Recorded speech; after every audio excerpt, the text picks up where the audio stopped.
Hello guys, and welcome to another edition of South Florida Investment. Today we have a special guest, Snowman. We're already in holidays, guys, so I wanted to have some Christmas spirits here in the room. I've been thinking about making this video for about a year and a half, and today I finally decide. I say I'm going to make the video for buyers and sellers before the end of the year. And today we're going to compare the 30-year fixed rate loan versus the 15-year fixed. I get asked this question all the time. Even my brother bought a house a month ago in California, and he was asking me about this. And you will be surprised how many people don't know the difference between a 30-year fixed and a 15-year fixed. Even people in the real estate industry that have been in the real estate industry for about 10 to 20 years. So we're going to pick a random loan amount, $500,000. Let's say that you go into the bank and you're planning to buy a $500,000 loan. So a $500,000 loan for the 30-year fixed mortgage rate, you have to make 360 payments. For the 15 years, you have to make 180 payments. Now, here's the kicker. If you go in today's day to get a mortgage rate for a 30-year fixed and a primary residence, they will give you around 4%, roughly around 4% interest rate. Now, instead of taking a 30-year fixed, you take a 15-year, the interest that the bank gives you drops. Why? Because the bank makes money, by lending you the money.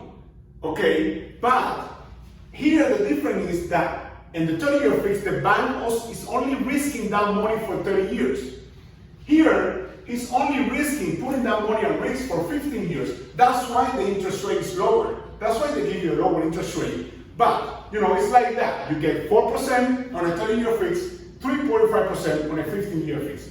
Now, here's the biggest difference and what the advantage of the 15-year is. The interest you pay, let's say that you made the 360 payment and you finish paying your home. The interest you pay, not principal, not this, the interest you pay on a 30-year fixed is $359,000. While in the other hand, for a 50-year loan, you pay $143,000. That's over $200,000 different interest rate. That's a big, big difference. Okay? So that is a big difference. That's an advantage that you get for taking a 15-year loan, 15-year rate mortgage loan. Okay? Now, here's the other difference.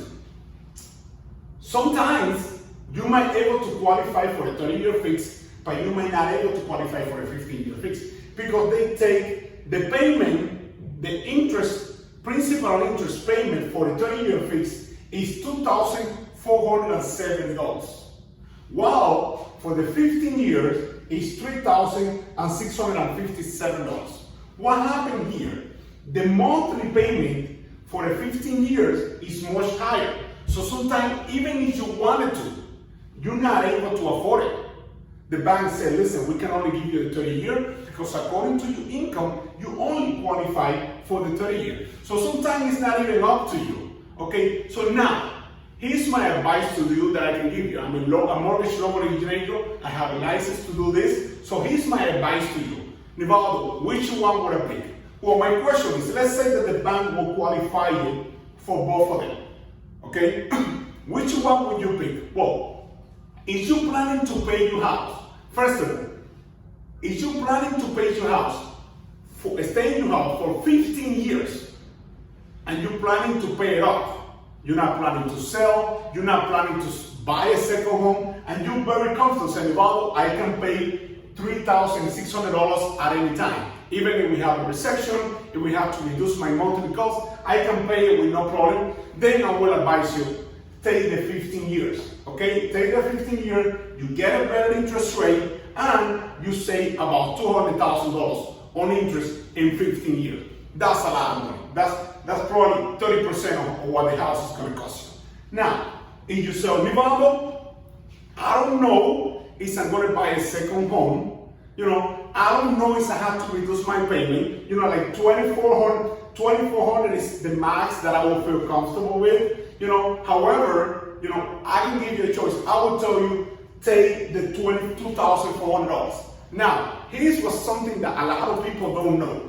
This one over here, let's say Nivaldo, I'm comfortable paying $3,600, but what happens is things change. What happens is I have to reduce my costs. So what do you do? What do you do? The difference between these two, and this is what you have to pay, this is the cherry on top of this video, is that if you have a 30-year fix and you want to convert them into a 15-year fix and save the same amount of money that you have here, all you have to do is, instead of paying every month $2,400, all you have to do is start paying $3,600.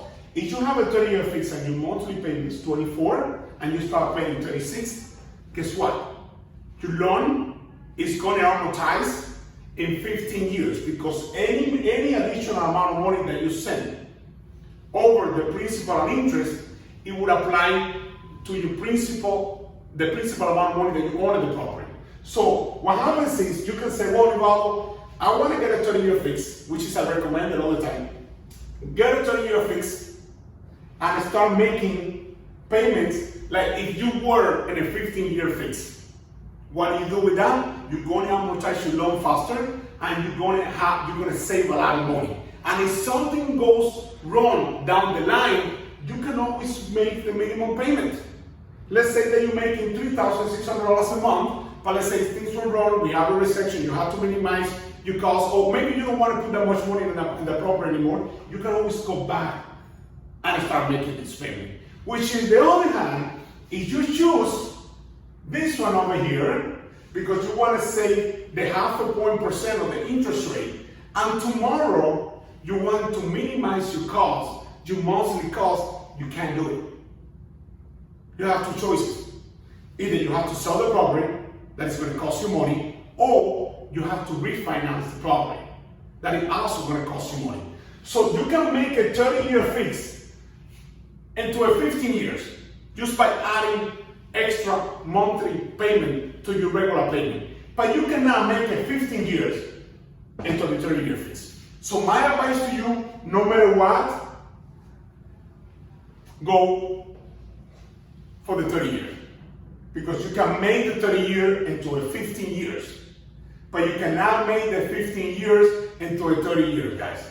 I hope you understand and you follow this video very closely. I want you to make some comments to me. I want you to give me a call. Let me know what you think about it. Let me know what you did not know about this. But I think it's very useful information that you can use maybe now or maybe in the future, or maybe if you happen to be a person that is actually under a 30-year fixed loan, how can you start saving some money just by adding additional payments to the loan?